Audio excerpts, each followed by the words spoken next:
actor, politician Kamal Haasan has made his parliamentary debut today. Taking oath as a Rajya Sabha member, the Makkal Nidhi Mayam chief delivered his oath in Tamil, and that itself tells you what kind of messaging he was putting forth. Now, his entry into the upper house marks a significant milestone in his political journey. Kamal Haasan was nominated to the Rajya Sabha with, of course, the support of the Dravida Munnetra Kazhagam. Here's details of exactly what transpired in the Rajya Sabha. மாநிலங்கள் அவையின் உறுப்பினராக தேர்ந்தெடுக்கப்பட்டிருக்கும் கமல் ஹாசன் எனும் நான். An acting legend and now a parliamentarian. Kamal Haasan on Friday entered the Rajya Sabha as a member of the parliament. The Makkal Nidhi Mayam chief took oath in Tamil, greeted by table thumping from fellow MPs.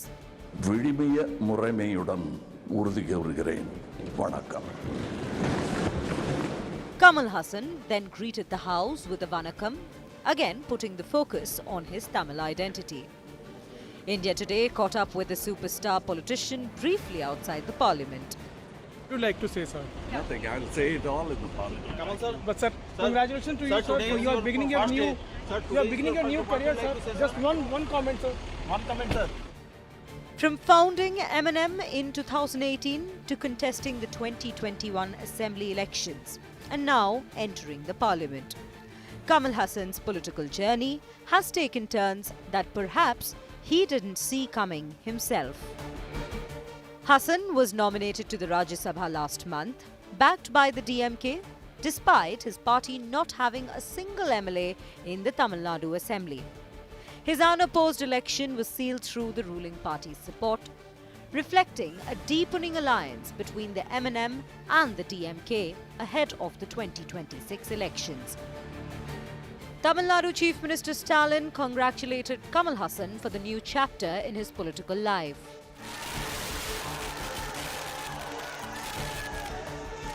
Kamal's M&M cadre celebrated their leader's Rajya Sabha entry. That's his party cadre over there, standing by him, cheering for him in his Alvarpit's Makkal Nidhi Mayam office. Big day for Mr. Kamal Haasan as he walks down the aisle to his seat, to his Rajya Sabha seat. A big day indeed for him. While Kamal Haasan has now stepped into the national political spotlight, questions loom on what this means for Kamal's Tamil Nadu ambitions and where his party will stand in the 2026 elections. Bureau Report, India Today. So Kamal Haasan, of course, has come a long way in his political journey. February 21st, 2018 is when, in fact, the Ulaganayagan, as he's called, actually launched the Makkal Nidhi Mayam with a promise of political reform. From taking on Tamil Nadu's Dravidian giants, he contested the elections to now actually joining hands with one of the parties that he said he was rivaling against. He was taking on the DMK. Now Kamal Haasan is a member of the Rajya Sabha. What does this actually mean for the Makkal Nidhi Mayam? What does this mean for Kamal Haasan? Will he no longer be a part of electoral politics? All that and more in our next report. தேவையை உருவாக்கியவர்கள் நீங்கள். மக்கள் நீதி மையத்தை உருவாக்கியவர்கள் அவர்கள். அதை நடத்தப் போவர்கள் நீங்கள். வாழிய பல்லாண்டு, வாழிய செந்தமிழ், வாழ்க நற்றமிழர், வாழிய பாரத மணித் திருநாடு. February 21st, 2018. A new chapter, a new beginning for Kamal Haasan. The acting legend became a nervous newbie once again as he ventured into the unknown, the big bad world of politics. Kamal spoke of change, of taking on the deeply rooted Dravidian parties in Tamil Nadu. His party, Makkal Nidhi Mayam, which translates to People's Justice Center. நாம் துவங்கி இருக்கும் நியாய போரின் தமிழரின் படை. இந்த கூட்டத்தின் தலைவன் அல்ல நான், தொண்டன் என்பதை ஞாபகம் வைத்துக் கொள்ளுங்கள். தாழ்மையான வேண்டுகோள் அல்ல, தமிழன் என்ற முறையில் நாமே நமக்கு நாம் இட்டுக் கொள்ள வேண்டிய உத்தரவு. He unveiled his party flag, which featured 6 interlinked hands around a star, symbolizing unity across South Indian states. All this indicated Kamal Haasan had a clear ideology: reformist, anti-corruption, centrist. ஆதிக்கவாதிகளும் வேண்டாம், அடிமைகளும் வேண்டாம். ஊழல் இல்லாத ஆட்சி மீண்டும் அமைந்திட फिर एक மோடி சர்க்கார் மறுபடியும் முதல்ல இருந்து. நீ யாரடா அதெல்லாம் கேட்கறதுக்கு? நீ நடிக, களத்துல இறங்கி பார், அப்ப புரியும் சொன்னாங்க. And then came the first electoral test for Kamal Haasan. The Makkal Nidhi Mayam contested its first election in 2019, Indian general election with the torch symbol. Despite not winning any seats, his party secured approximately 3.72% of the total votes polled in Tamil Nadu, with its highest vote share in urban constituencies like Coimbatore, where it garnered over 10% of the vote. And so, Kamal strategically chose the Coimbatore South seat for his electoral debut. The Tamil Nadu is not for sale. Tamil Nadu people are not for sale, and nor are they votes.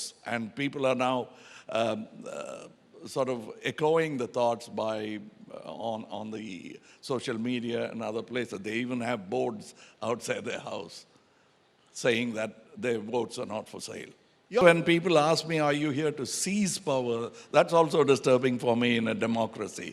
And for us, the process of getting into the Chief Minister's chair is not the end itself. It's a means to an end that we envision, that is a $1 trillion economy for Tamil Nadu. Slowly over the time, at least in Tamil Nadu, has been forgotten. It's not seizing power, it's not staying in power, but the service of people is totally forgotten. And if you're talking about my being nascent in politics, it's not fully true, because I've been doing what is primarily the right thing to do in politics in service of people. He was in for a rude shock though. His debut, unlike his films, tanked. And Kamal Haasan came second to BJP's Vanathi Srinivasan. And with that, his party descended into a downward spiral. Kamal Haasan continued his career with Vikram, Indian 2 and other films. And for his party, a deal with the DMK was sealed before the 2024 elections. Chief Minister Stalin welcomed Kamal with the DMK fold.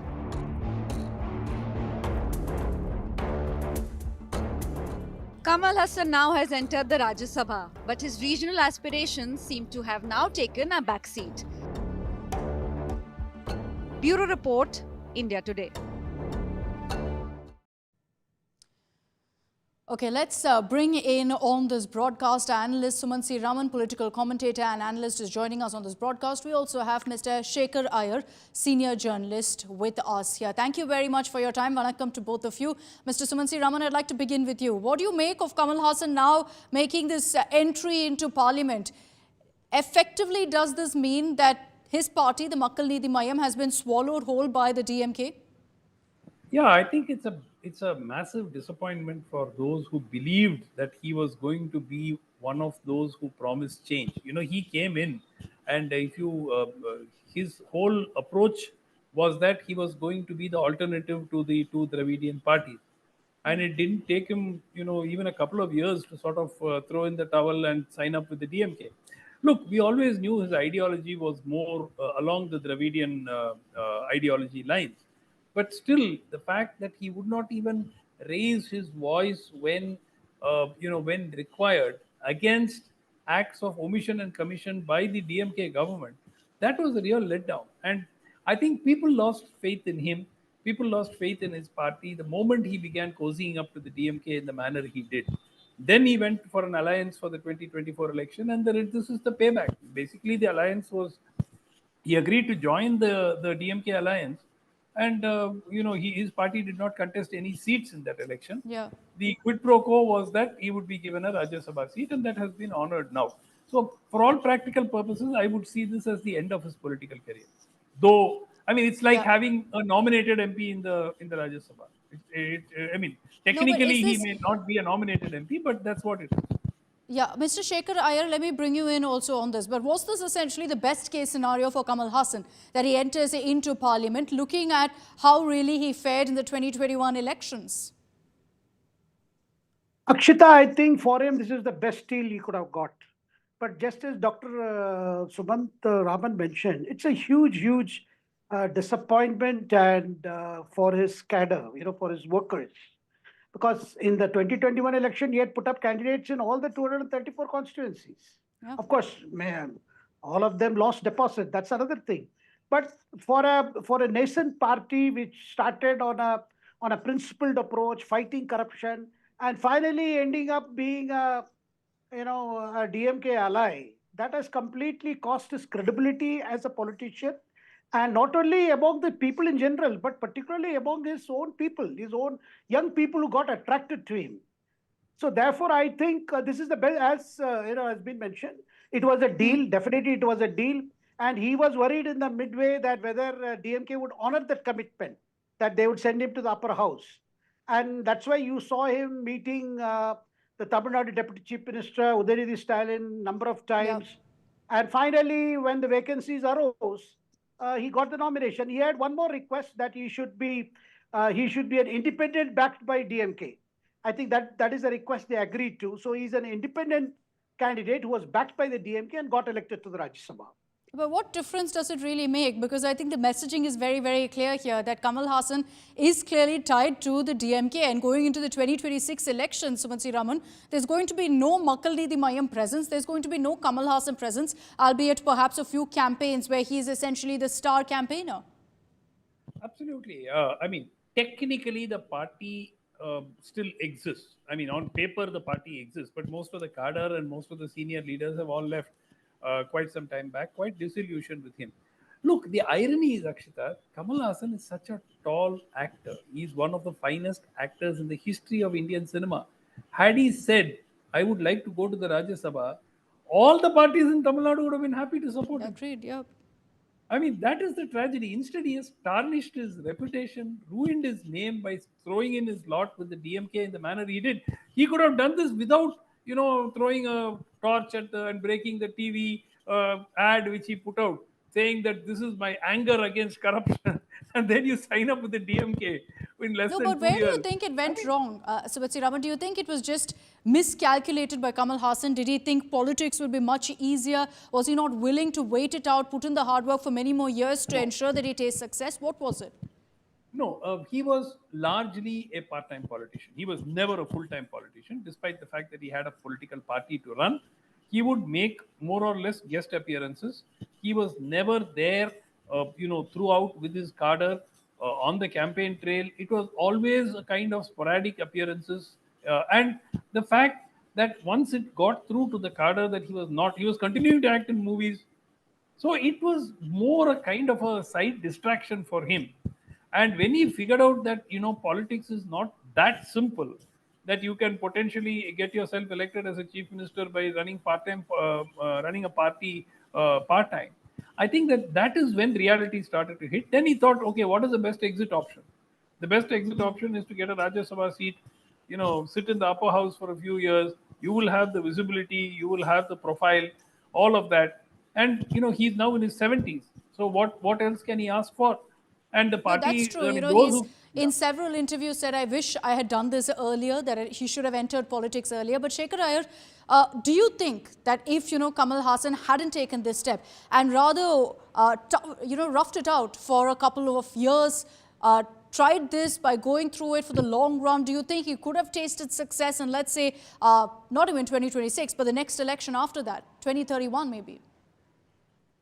Well, I don't know whether he had that kind of staying power, but definitely when he started out, people thought that probably they are going to see an alternative, to DMK, ADMK politics. They are going to see a new politics.